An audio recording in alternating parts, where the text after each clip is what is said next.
श्री शिवाय नमस्तुभ्यम। हर हर महादेव।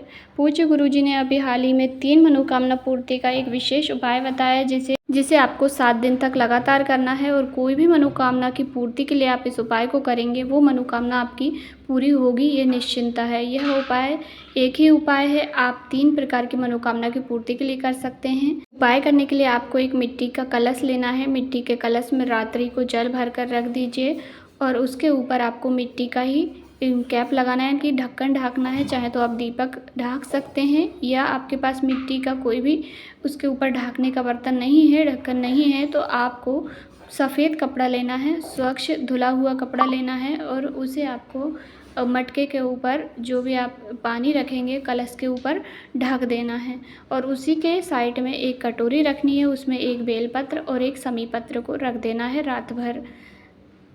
उसके बाद अगले दिन सुबह आपको मिट्टी के कलश, यदि छोटा बर्तन है तो आप मिट्टी का भी ले जा सकते हैं। यदि बड़े कलश में पीने के परिंदे में आपने पानी रखा है तो आपको मिट्टी के बर्तन से एक कलश जल तांबे के कलश में निकाल लेना है और वो जो कटोरी आपने रखी है बेलपत्र समी पत्र उसको लेकर आपको जाना है शिवालय। दोनों ही बर्तन को आपको एक मिट्टी का कलश या तांबे के कलश के अंदर जल भरकर और कटोरी लेकर आपको जाना है शिवालय। शिवालय जाकर सबसे पहले आपको माँ अशोक सुंदरी के स्थान पर समी पत्र अर्पित कर दीजिए।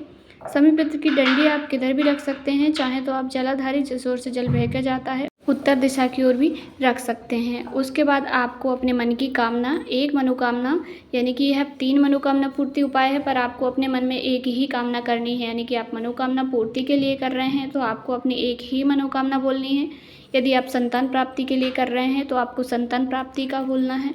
यदि आप रोग मुक्ति के लिए कर रहे हैं तो रोग मुक्ति का ही बोलना है। उसके बाद एक बेलपत्री, आपको बेलपत्री की डंडी, आप बैठे हैं उत्तर की दिशा की ओर करके मुंह, तो आपकी जो डंडी है बेलपत्री की वो आपकी ओर होनी चाहिए। उसके बाद एक ही कलश का, जो भी तांबे का या मिट्टी का कलश लिया है उससे आपको थोड़ा थोड़ा करके 3 बार में पूरा जल अर्पित कर देना है।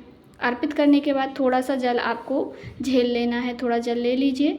यदि आपने मनोकामना पूर्ति के लिए इस उपाय को किया है, अपने बच्चों के लिए, संतान की समृद्धि के लिए, घर की सुख समृद्धि के लिए, तो आपको थोड़ा सा जल नंदी बाबा के पास बैठकर पी लेना है और थोड़ा सा अपने घर में लाकर छिड़काव कर दीजिए और सभी को थोड़ा थोड़ा आचमन करा दीजिए।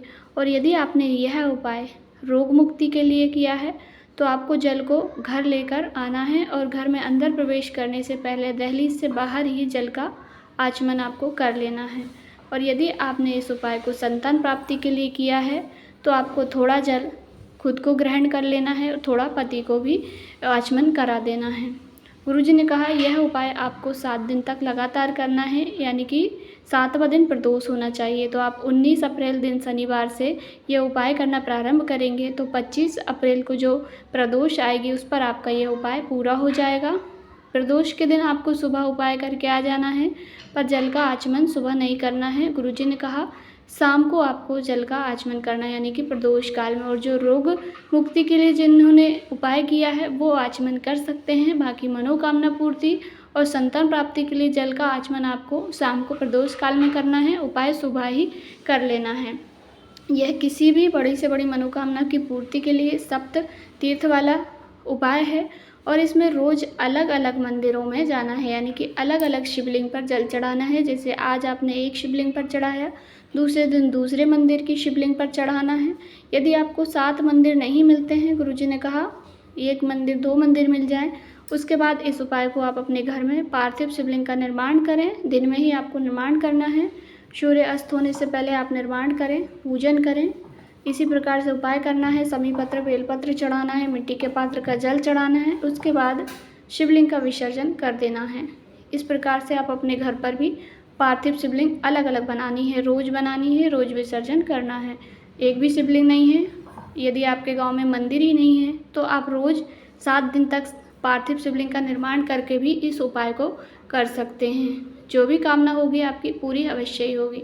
आज के उपाय से संबंधित आपके मन में कोई सवाल हो तो ज़रूर पूछिएगा। कहीं कुछ समझ नहीं आया हो तो आपका अपना चैनल है, जानकारी उपयोगी लगी हो तो वीडियो को लाइक, चैनल को सब्सक्राइब करें। हर हर महादेव।